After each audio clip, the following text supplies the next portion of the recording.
Hello and welcome to the Capital Games Movie Club. I am the Wiz. And I'm Zero. Zero. As this is close to July 4th, we made the decision to start watching some patriotic kind of movies, maybe? Yeah. Sort of? Yeah? Okay. Yeah. And your choice this week was Jon Favreau's 2008 movie, the 2008 movie Iron Man, starring Robert Downey Jr., Terrence Howard, and Jeff Bridges. Before we get started, I kind of have to ask, what made you think of this as a patriotic movie? Well, just you've got the intro, which just Tony Stark selling the biggest, baddest weapons for the U.S. military to kind of help the U.S. fend off its war on terror sort of thing, and then sort of a gradual descent of hey, the military-industrial complex is a bit corrupt. I love my country, but damn it, I've got a mission to be responsible for my country. So, just Iron Man has his own sort of patriotism in my mind, and that's kind of why I picked it to kind of prelude towards the July 4th celebration. So, like a quasi-progressive kind of patriotism? Like, we kind of suck and we have to do better? But I love my country? Okay. Yeah, okay. Kind of I love my country, but damn it all, my country is not perfect, and I'm going to do something about it. Okay. All right, I get it. Yeah, because I watched this film this morning, and after I watched it, I was like, wait a minute. I was just patriotic. Wait a minute. Hold up. I know there were scenes of patriotism in Iron Man 2. I remember that, and it was pretty overt, but I watched the film this morning, and I'm like, I'm not seeing it. It's like, where is this? But okay, I get it now. Okay, cool. Okay, so what did you think of 2008 Jon Favreau's 2008 film Iron Man? It's just an all-around great movie.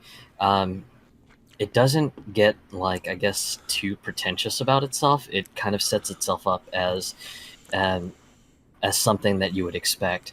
Iron Man is kind of the playboy entrepreneur, but he's also kind of a lovable asshole in a sort of way. Mm-hmm. So for me, just that sort of met the portrayal that I've always had of Iron Man. He's kind of brilliant, but yeah, he's kind of an asshole sometimes, but damn it all, you just can't help it but just kind of appreciate just how much thought he puts into his wacky engineering projects. Right. And the film showcases in literally the first 30 seconds why Robert Downey Jr. was perfect for this role. Like, he was born to play this role. And it in most movies, that in the way that they represent the character and they show it off the way they did, he would come off as an insufferable, unlikable asshole. But even like the first shot of the movie is him in a Humvee with a bunch of soldiers in fatigues, all dressed, all like in their nines and with their guns, and then there's him with an alcoholic drink in a glass in an expensive suit, sitting there. Oh, why are we so quiet? So, and in most movies like that, they would portray that character as a complete unlikable douche.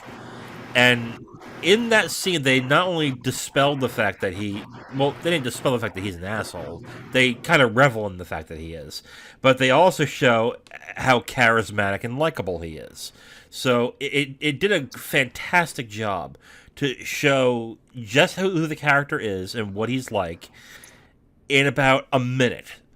And from there on, the film does a fantastic job humanizing and representing Tony Stark and the character of Iron Man throughout the entire movie.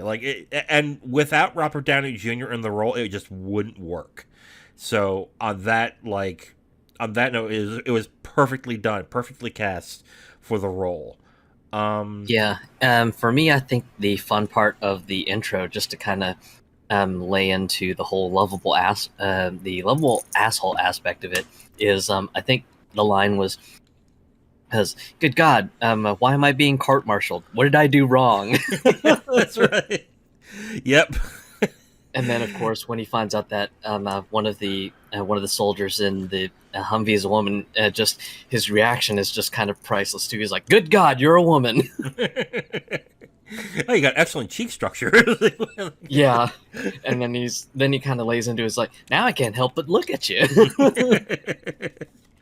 But yeah, like, and you need a skilled actor who is very charismatic to pull that off.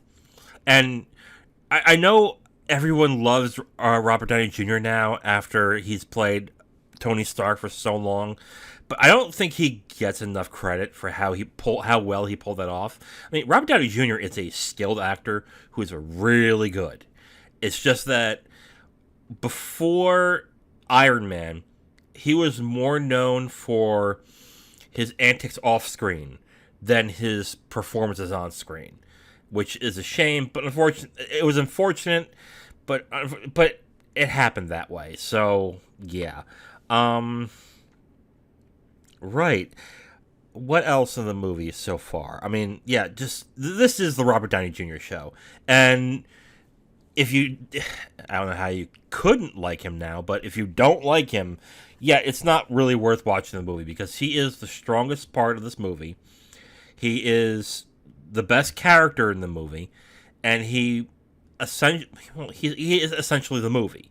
I mean, you do have a bunch of characters that get started that are part of the whole MCU throughout the entire run of the MCU, such as Happy, Pepper Potts, Agent Coulson, eventually Nick Fury at the very, very, very, very end. But it was interesting to watch this movie, knowing how the MCU turns out, like a decade and a half later. And it's interesting because without this movie working so well, there wouldn't be an MCU, because the movie works as a template really well for all the other movies that came out.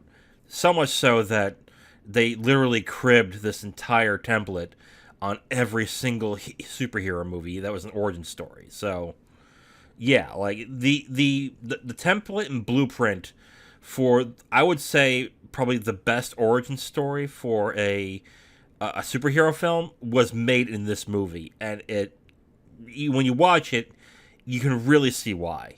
Yeah, and I totally agree too. Especially because it just doesn't really go too hard into the comic fandom spectrum, because just I'll fess up and say that I'm not the biggest comic fan. Yeah, I appreciate comics. I appreciate the media that is related to comics, so stuff like video games and the TV shows that are associated with some of the big mainstream superheroes and stuff. But you couldn't ask me like which issue Iron Man fought a certain character. I'm not gonna know. But when I watched it many, many years ago for the first time, it was just fun. It just didn't seem like it was too high up on itself. I remember in the late 90s when X-Men came out, and I was a big comic book fan, but watching X-Men now and comparing it to Iron Man is just... And same thing with Spider-Man 1. Comparing it to Iron Man, they do care, and some will find this a little funny to hear, they do care more in those films previously about... They do care more about comic book fans and making sure it's authentic enough to where they bring up winks and nods and clever asides and things that comic book fans will enjoy, more in those films than they do, I would say, in MCU films. I think we had a conversation with somebody earlier today where really, as good as the MCU movies are, they're really not faithful to comics. But I think that's a good thing to a point, because if you're going to adapt something from a previous art form, you need to adapt it to the current art form. And my issue always has been with mainly fans of comic books who get really pissy about, oh, it's not true to the comic, it's not true to the character that I've known for 60 years, is that you have to adapt it to a movie. You have to make it work for a movie first, because there are movies that are comic book movies that are extremely faithful to the comics that fucking suck to watch. They're painful to watch, and the reason why is because they care too much about the comic book representation and not enough about making a good movie. One example that I use, and I think people will be shocked to hear this, is Watchmen. A lot of people love Watchmen, and the reason why is because they literally just took the comic and just shot it scene for scene, cut for cut from the comic book. And while I understand why some people enjoy that and said that's great, you should do that more, the issue is with a comic book, you have to put more detail in order to give the characters more of a fleshed out appearance and give them more of a fleshed out character. Whereas a movie, you can cut that out by having an actor do a certain affliction, or you can have a certain line, or you can do a certain scene a certain way to better represent a character or a scene in a movie. You don't need to do all that detail. And that was the issue I had with Watchmen, is that they took all they did was just take the comic book, shoot it as a film, and that's it. Where you could have edited it down to a good hour 45 or 2 hours and been just fine. But they made it into a 3-hour film, and I get people love the film, but my often criticism of that film is they forgot to adapt it into a movie, and it really shows. So, did you have experience watching X-Men or Spider-Man in the past? No, just I want to say that with both movies, they were stuff that was on in the background with family watching it, but I really wasn't much into movies at the time, so it was just kind of, oh, that's neat. Yeah. And then just kind of tuned it out. You watch them now, and they're pretty campy. The original X-Men, like I said, I watched it when it came out in the theaters, and I loved it. Watching it now, though, it's a camp fest. It's not bad. I like it still, but from when it first came out, me being blown away by how they portrayed the characters, watching it now is kind of like, if I didn't have a previous... My issue with the X-Men movie now is if I didn't have a previous relationship with the characters already, I don't think I would have had a strong reaction to the movie. So that was definitely a problem back then, which the MCU movies correct by fleshing out the character to a point where you can identify them and giving them enough room to breathe and to make them more likable in that way, which Iron Man does very well in this. Go ahead. It's kind of funny that you mentioned camp, Okay. mostly because there was kind of one funny sticking point that I did have with Iron Man back when it came out, and it still remains to this day. A lot of the movie is a goddamn glorified advertisement to Audi's cars and Dell computers. Yeah, I mean, I guess I don't notice it very much because I was more transfixed on Robert Downey Jr.'s performance in the movie. But that's kind of before the MCU was the MCU. that was kind of common back then when it came to action movies, to have product placements all over the place so they can fund the movie more. Because I don't think people realize that Iron Man was a big risk for Paramount and for Marvel Studios. I mean, yeah, absolutely. I mean, they literally took what was essentially a B-list character in Marvel Comics. I mean, people knew who Iron Man was, but not a lot of people knew the ins and outs of him. But they took a B-list character, made an entire movie over that character with a well-known but honestly disgraced actor, and basically said, we got to give it a shot, so here we go. But thankfully, they had a really good writer and director who treated this is the key thing too. They treat the source material with respect while still adapting it to a film, which I think a lot of the MCU does this very well, with some issues, but they did it very well to the point where, like, you can be happy with the portrayal of the movie, of the character, and still enjoy the movie as is. Like, if you had no previous knowledge of Iron Man, right, before watching this? Bare minimal knowledge. Bare minimal. Okay. So the fact that you can enjoy this movie without that knowledge just shows how well made the film is. And that was a lot of people. Iron Man made a ton of money not because of comic book fans. It's because a lot of people heard, this is a really good movie.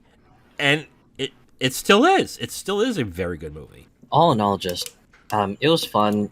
The shoehorning of the Audi cars and the Dell desktop computer that was in Tony Stark's office, and some of the Blade servers that are in like one of Tony's workshop shots and stuff like that.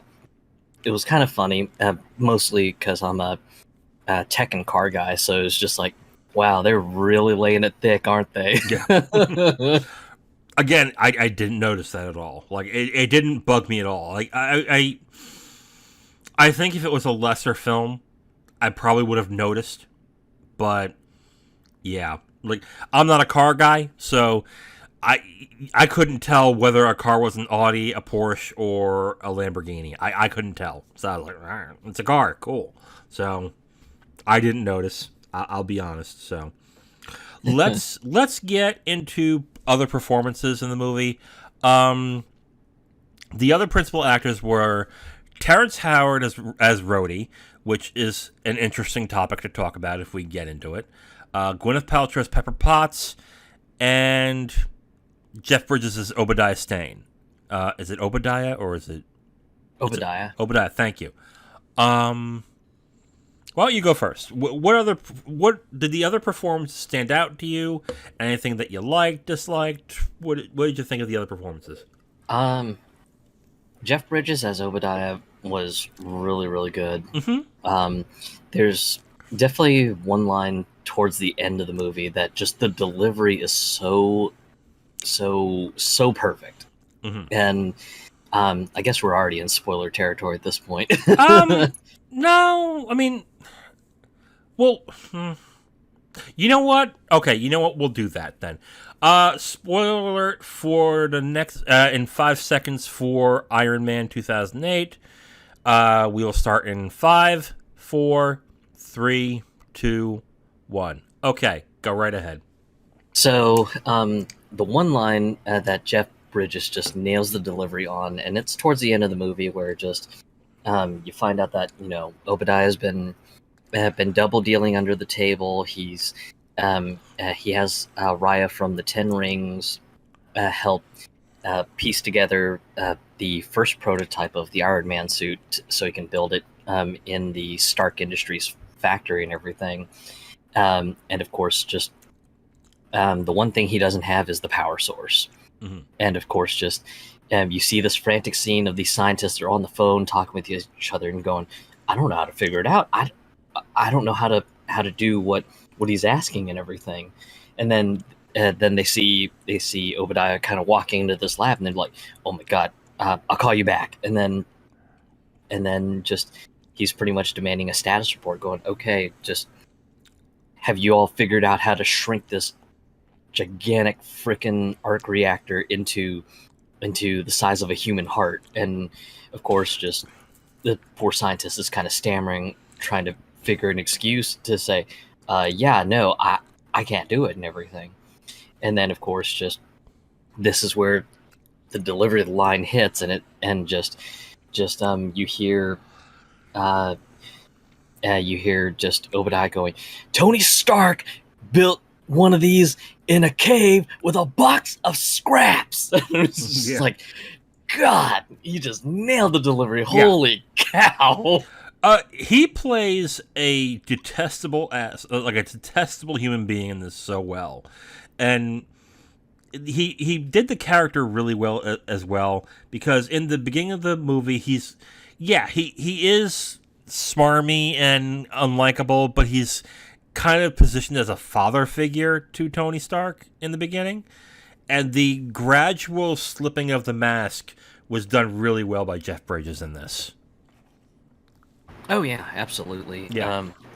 Especially like when you get to sort of just the one pivotal sequence where just Tony's kind of working on the suit and everything, and he's watching the news, and they're just like, oh yeah, so we're here at the firefighters benefit for that's being held by Tony Stark and everything, and just we're not going to be seeing Tony Stark because apparently he's got some really wicked PTSD. So here's that. And then of course Tony kind of goes, whoa, I wasn't invited to that. What the hell's going on? And kind of surprise shows up and everything. And Obadiah just tries to play kind of the protective father a bit in the early part of that sequence. He's like, hey, don't make a scene, okay?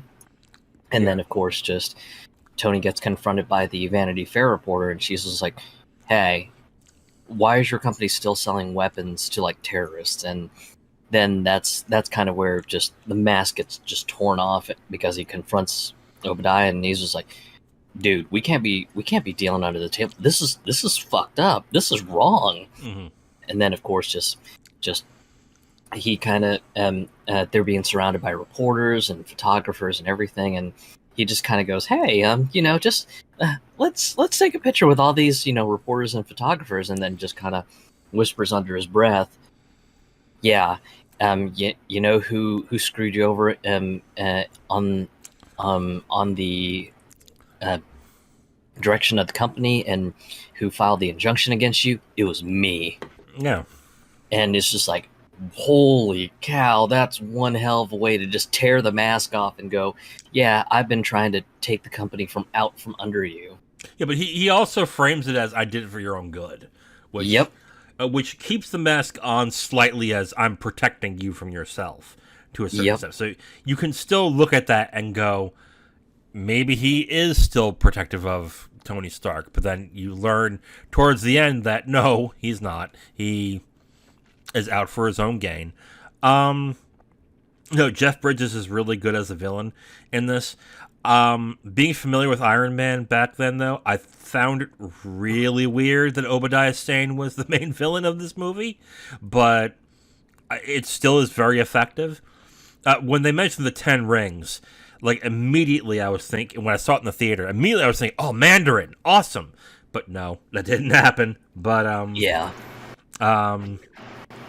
But Mandarin we'll get into maybe another time, because that's another can of worms that oh man. Anyway, I think we should talk about Terrence Howard. Terrence Howard played Rhodey in the movie, who would go on to be War Machine in the later movies. As much as I like Terrence Howard as an actor, I don't think he was right for the part. And the reason why is Terrence Howard is a very charismatic actor, but he's very loud. He's bombastic. He's very personality driven. Rhodey ain't that. Rhodey is he is the foil to Tony Stark. He is not bombastic at all. He is very stoic. He is very well-mannered. He is also very he is the Rock for Tony Stark, pretty much. He is the person that has to basically be the one that shakes his head going, "Oh God, Tony, what are you doing?" And Terrence Howard can't really play that. He himself is very bombastic, very personality-based. He actually, if Tony Stark was black, Terrence Howard would be Tony Stark. That's who Terrence Howard would be. So he was miscast in this, I think. Was he bad? No. But, and this is looking back as now Don Cheadle as being Rhodey now for 7 or 8 films and a TV series. He was miscast in this, and they corrected it later on with Don Cheadle. But it is weird knowing the history of the making of the movie and how Terrence Howard got into the movie and his story afterwards. But he was miscast in this, I thought. I thought that yeah, that's all I could say. He was miscast. He was okay, but he wasn't good. He wasn't the right fit for the role. Yeah.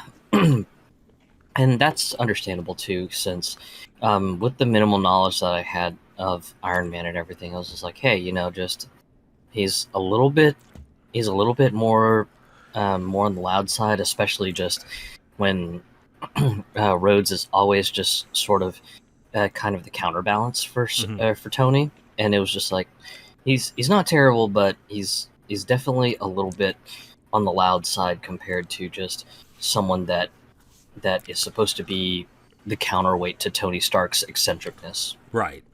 And again, we are comparing this now to Don Cheadle, who has played Rhodey for every other movie since. But watching it now, and then watching Terrence Howard in this role now, and watching Don Cheadle, you definitely see a stark difference, no pun intended, to how each actor portrayed this role. And I don't know if it's because the movie didn't utilize Rhodey as well, but I just looked at this and said that this is really a waste of Terrence Howard's talents. Like, there was no way that Rhodey was going to be someone that Terrence Howard could really chew into and get a good performance out of, because that's not Terrence Howard's style. So, yeah, I think it was. Although he is okay in the movie, I just throughout the film when he was on there, I was like, yeah, this doesn't feel good. This doesn't feel right. So, and again, it might be because I've now been comparing it to Cheadle, and yes, I do think Cheadle is a better, more well-rounded actor, but Terrence Howard is a good actor in his own way. I guess the last person that we talk about is Gwyneth Paltrow, who plays Pepper Potts. When I first saw Iron Man, I kind of was like, with Gwyneth Paltrow, and it was mostly because Gwyneth Paltrow was still a big star at the time when she was in this movie. And I was kind of surprised that they completely underutilized her in this. But she's good, I guess. I mean, again, she just basically played a dutiful secretary / love interest. So it's not really an interesting role to bite into. And again, as time goes on, she does get better at the role. She gets more meaty roles. She gets better scripts and screenplays to go through as the character. She gets more of a defined personality. But yeah, in this movie, she's okay. But I think that's more of the fact that they didn't write her to be anything more than a love interest, really. So. Oh yeah, though the writing for her in some parts is quite excellent. Especially one of the best lines was in that they gave Pepper Potts in the beginning was just after Tony sleeps with the Vanity Fair reporter and everything, and the Vanity Fair reporter wakes up and everything, and then of course the reporter decides to try to make a clever crack that Pepper is the whipping girl for Tony Stark and everything, and of course Pepper in classy fashion goes, "Yes, I take care of anything that Mr. Stark needs, including taking out the trash." And I was just like, Yeah. "Ooh, that is a good and spicy delivery." Yeah. Yeah, it was all right. It was a decent delivery and a decent joke, but does it really define a personality? Does it really give her any? I mean it's a decent role. It's a decent line. Yeah, I'll give it that. But yeah, it's just more the fact that it sort of plays into the fact that Pepper's usually a pretty clever and witty person. Yes. So it was just like, wow, that was some pretty good writing there, just to kind of hone in on the whole. She's got a very sharp and clever personality, sort of thing. Yeah. Let's get into, I guess, the action in the film. Compared to other MCU films, it's pretty muted. It's decent, but I think the only action scenes are the scenes where, okay, the escape from the cave, him returning to that nondescript area in Afghanistan and fighting off those terrorists as Iron Man, and then his fight with Obadiah. I mean, those are the only 3 action scenes there are, unless you want to count the flying test sequences, which I kind of don't. Like, those are the only 3, and they're not exactly exciting. They're good, but they're not really. They're not really like balls to the wall excitement. It's just like, yeah, they're okay, they're good. And then with how the CGI was back then, you could definitely tell that there is a difference in CGI in this one. So I definitely had that it was kind of an issue. I was okay. It didn't bother me so much. Like, you could tell when they have Iron Man on screen when it's CGI or not, which is pretty much all the time. So the action was okay, but okay. What did you think of the action? I mean, the action was just plenty serviceable. It wasn't terrible, but it wasn't extremely exceptional either. Right. There are some silly moments and everything, like when Stark ends up like whacking a guy on the escape, and his arm gets stuck in the wall and everything for a bit. Yeah, and the guy just goes, "Hey, let me shoot this metal helmet," and the bullet ricochets and just kills him on the spot and everything.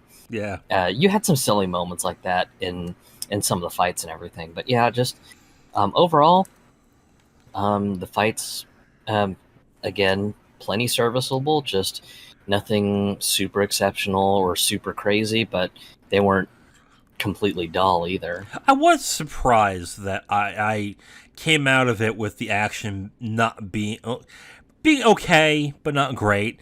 Because when you think of Iron Man, you think of action, you think of him flying around, you think of shooting his pew-pews and stuff on his hands. But this is really a character drama, or a character film, really. Because the most interesting parts of the movie was Tony Stark growing, and then eventually him building the Iron Man suit. Some of the best scenes of the film are him testing the different parts of the suits, and they were hilarious at times. Oh yeah. So, you have any other parts that you want to talk about? Not really. I mean, just overall, just fun movie to watch and everything. Just, even today, just watching it now, it was still fun. It wasn't something that aged poorly, is I guess what I'm trying to say. No, not at all. And it just, usually when you go back to a franchise and you see the beginning of that franchise, you tend to notice, like, okay, this is where it started. This is where they got the character. These are the holes that they had to plug in, that they eventually plugged in later. But you didn't have that in this movie, really. It's still, you're right, it's still a solid film. It's still a very enjoyable film that even if you didn't follow the entire MCU throughout its time. How much did you go through the MCU, by the way? Really, it was, at least for me, Iron Man 1, 2, and 3. Okay. First Avengers, Second Avengers, and I hate to admit it, but that's really it. I think that's what most people are at this point, is basically Iron Man 1, 2, and 3, and all the Avengers movies. Oh, wait, you didn't see Endgame or Infinity War? No, mostly Okay. because just after the first two movies, I just got so burnt out. I was just like, all right, Really? I'm going to take a break, and then I'm going to try to pick these up whenever, and then I never picked them back up. I've seen all of them. Yeah, I've seen every single MCU movie. And yeah, basically Iron Man is the template for all of them. So when you introduce a new character, they use the Iron Man method, which is basically introduce the character before he becomes a hero, have them go through their transition, have them go through their transformation, they become the hero, they beat the villain, and then they hint towards better things to come. That is literally what Iron Man is, and that's literally what every single superhero origin story film is. Like from Thor to Captain Marvel to Captain America to onwards. That has been the formula ad nauseum, pretty much, to every single new character in every single movie that they have that has a new character in it. So, and knowing that, and knowing that formula is so well worn, it was really nice to watch the movie and still realize it's a solid film, even though that formula has been tread so much that, like, I can still see the skeleton in the body when you examining the film. So There is one piece of interesting trivia, Mhm. and this one is more just from the fact that I'm into photography. Okay. And so right around when the movie came out, there was one shot in particular that was really interesting. It's towards the beginning where they kind of show all the magazine covers that Tony Stark and Obadiah have been on. Yeah. And it's the one where you see the space shuttle on the back. You see Obadiah kind of on the left and Tony in the bottom. That shot, interestingly, was not taken by the actual film crew. The film crew was sort of looking around for just interesting pictures on social media of just people who'd been to some of the space stations around the US. And apparently just this photographer just kind of had this pictures floating, I think on Instagram, if I remember the story correctly. And apparently just the team behind the Iron Man cinematography basically reached out to this photographer and said, hey, we actually would love to use this picture for a movie. We can't disclose what movie it is, and you'd have to sign an NDA, but we'd love to use this picture. And at the time, the photographer was just like, yeah, okay, sure. Just you can completely buy the rights to the picture off of me and stuff. Just this was something that I just sort of took for fun, and I'm not really a major commercial photographer or anything. So, oh yeah, whatever. And apparently, just after that agreement, just they had kind of went off, going, yeah, I wonder what movie that picture's going to be used in. And it turned out it was Iron Man that they kind of photoshopped in Obadiah and Tony Stark into that image. And I was just like, whoa, holy cow, what a way to kind of find out that your piece of artwork just made it into a movie. Yeah, that's interesting. Yeah, that's interesting. Yeah, the only trivia I have is basically what happened with Terrence Howard, really. I'll get into it real quick, I guess.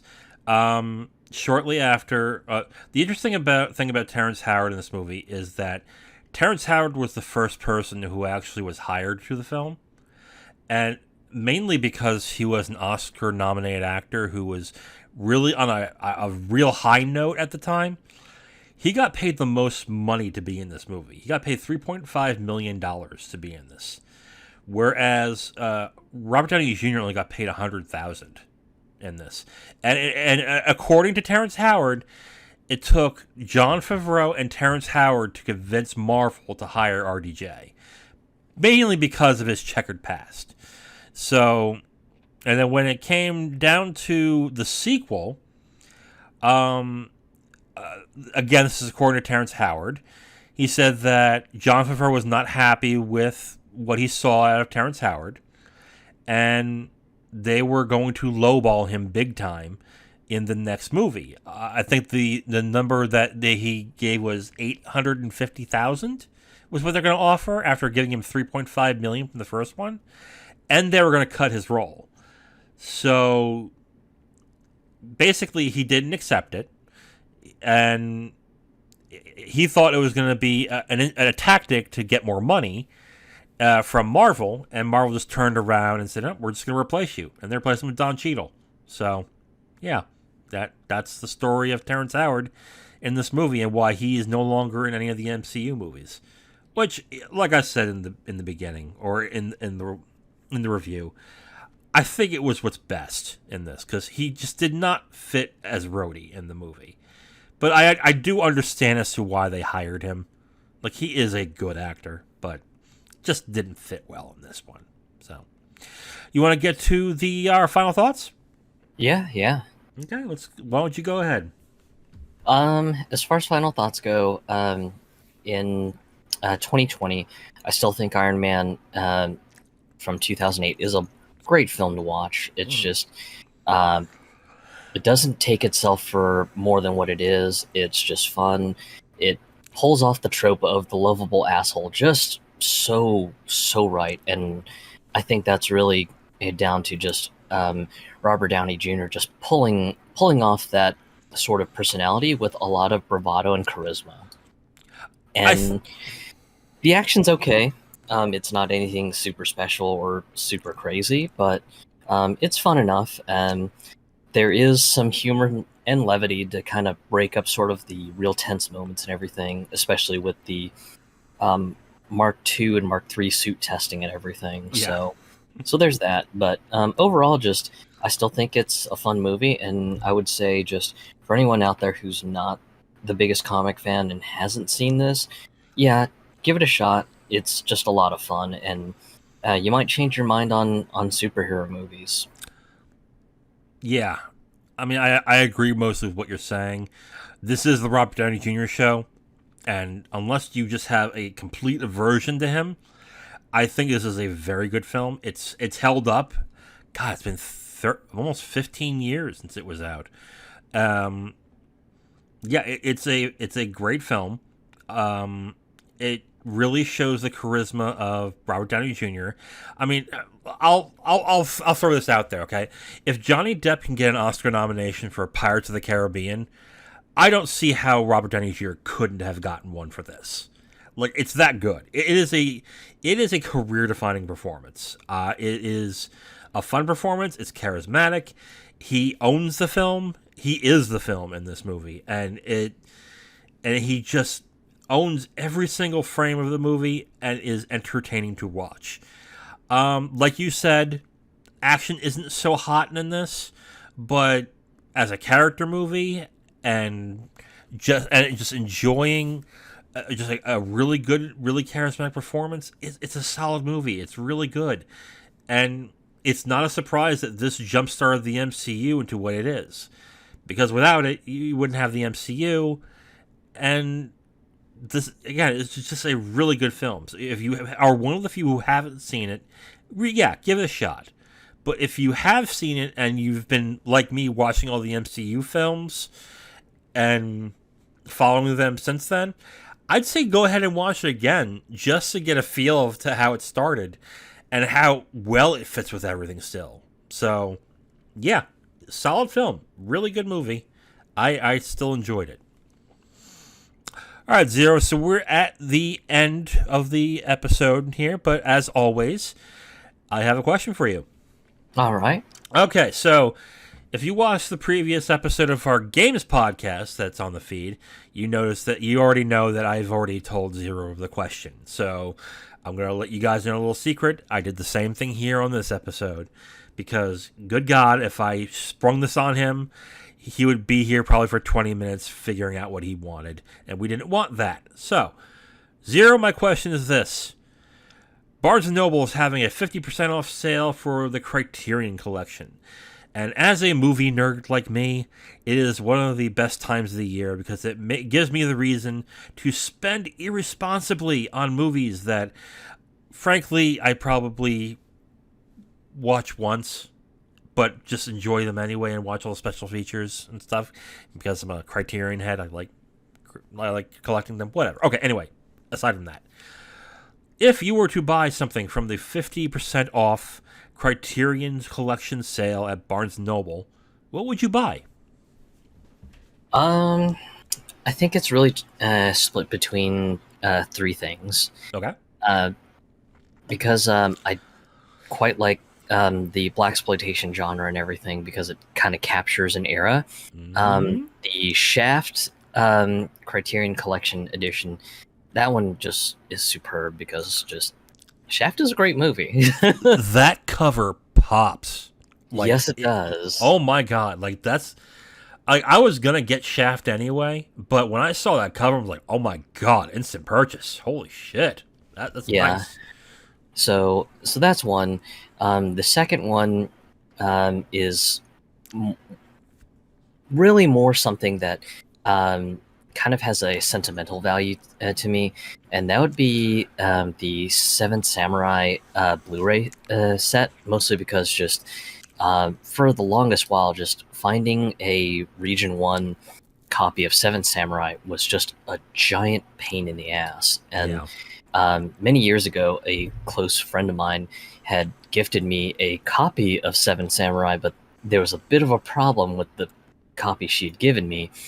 It was a Region 2. Ooh. So I had to have a friend who had a USB-powered Blu-ray drive go ahead and rip the video files off of the disc. Yeah. And while that's okay, just for me, it's one of those things that I would like to at least be able to watch it on my home theater via something like my Xbox Series X, or if I end up eccentric enough to go and pick up a dedicated Blu-ray player, maybe one of those. But yeah, just that's something that I would probably highly consider as well too. Yeah. Seven Samurai is one of those movies that when you get into the Criterion Collection is kind of a requirement to buy. Mainly because, I guess it's because of how hard it was to get it at first, but because Kurosawa in the collection is so well represented in this entire collection. Like most of his films are in there. So, but Seven Samurai is a stone cold classic that if you're into film and you're into, I guess, classic film, you want to watch that movie because of how influential it was. So yeah, that doesn't surprise me that you want Seven Samurai. I have Seven Samurai. And then I think really the last one that I would probably advise people to pick up would be the World of Wong Kar-wai collection. Okay. Mostly because just love a lot of his movies and everything. And I watched it on very low resolution VCDs to give you just a perspective of how far back I've watched his movies and everything. That's from the 90s, isn't it? Yeah, VCDs were like a 90s format. Just lower quality than DVD, but very popular in Asia for a good while. Let me just preface by saying I do like Wong Kar-wai. There is an issue with the Wong Kar-wai collection. A lot of people have been having a hard time with it in regarding to skipping frames and color correction issues. So they may have actually fixed that, but I keep hearing people on a forum I'm on that say they have constant problems with that collection. So be forewarned. If you buy it, you may have an issue, but I think they've corrected it. So I just wanted to just point that out. Yeah, but that would definitely be one that I would probably advise people to pick up, as long as it's fixed or it doesn't have any issues. Right. I don't know since I don't own it, so. It's the only reason why I haven't bought it yet, because I keep hearing that people have had problems with it. So, okay, so every time one of these sales pops up, whether it's Criterion their flash sale or Barnes & Noble with theirs, I end up buying 10 apiece. Holy shit! They're half price. They're usually about $40, so they're 20 when you get them on this. So I splurge almost every, like, I think. Well, the last time I only got 5, so I didn't splurge that badly. But I think I'm going to do 10 this time as well. And here is what I'm looking for. Double Indemnity is what I'm looking for. Shaft, of course, is what I'm looking for. The Worst Person in the World. I might get the Yojimbo and Sanjiro box set, speaking of Kurosawa. I missed out on getting One Night in Miami when it came last time. I'm not missing that again, so I'm getting One Night in Miami. Mirror is another one I'm thinking about getting. What else? Celine and Julie Go Bowling. That's one that was really hard to find that's now available. So I will get that probably. What else? Will I get the Bruce Lee collection? Maybe. We'll see. Do I want a Cassavetes? All That Jazz. I'm probably going to get that. What else? I'm literally going through my wish list, which is about 320 long, and I'm just, okay. I've said plenty, I think, at this point, but yeah, like when these sales happen, I splurge, and the reason why is because the quality of the transfer is so good, and the supplements they give are really good, that even if I don't like the movie, if I end up not liking the movie, I end up enjoying the supplements a lot. So, Women on the Verge of a Nervous Breakdown. God, that's a great movie. That's another one. So yeah, I generally just end up, like again, if I don't enjoy the movie, I enjoy the supplements. So I've actually never regretted a purchase. Well, no, that's not exactly true. I purchased Videodrome thinking I'd watch it one day, but then I realized what was in it, and I realized I couldn't watch it. So now I have a movie that I will never watch, and it's just sitting in my collection. Like, okay. Ooh. Yeah. I mean, I should have... Oh, the Whit Stillman trilogy. Jesus Christ. I forgot about that. Yeah, so there's that one I would say that maybe I regret. But I can give that to somebody who likes really screwed up movies, and I have a friend who is. So, hey... Christmas gift. So there. Yeah. Yeah, I'm going to stop looking because I'll just come up with more that I'll probably buy. But yeah, those are my selections. I'll probably get more than that. So there we go.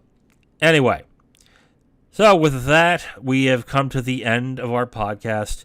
And with that, we announced what we're going to watch next. And we decided that the next movie we're going to watch as part of our patriotic films for July 4th is Tony Scott's 1986 action film Top Gun, starring Tom Cruise and Kelly McGillis. I'm curious, have you seen Top Gun? Very, very long ago, with my dad. Really? Okay. I've actually never seen it. So this is going to be interesting. And since Top Gun Maverick has basically made about $1 billion now and still is making money in the box office, it's going to be really interesting watching that and then watching Maverick when it comes out on streaming. So, yeah. Okay. So next week we're going to be watching Top Gun, if you want to join us. So tune in next week when we watch Top Gun. I am The Wiz. And I'm Zero. And we will talk to you next time. Bye-bye.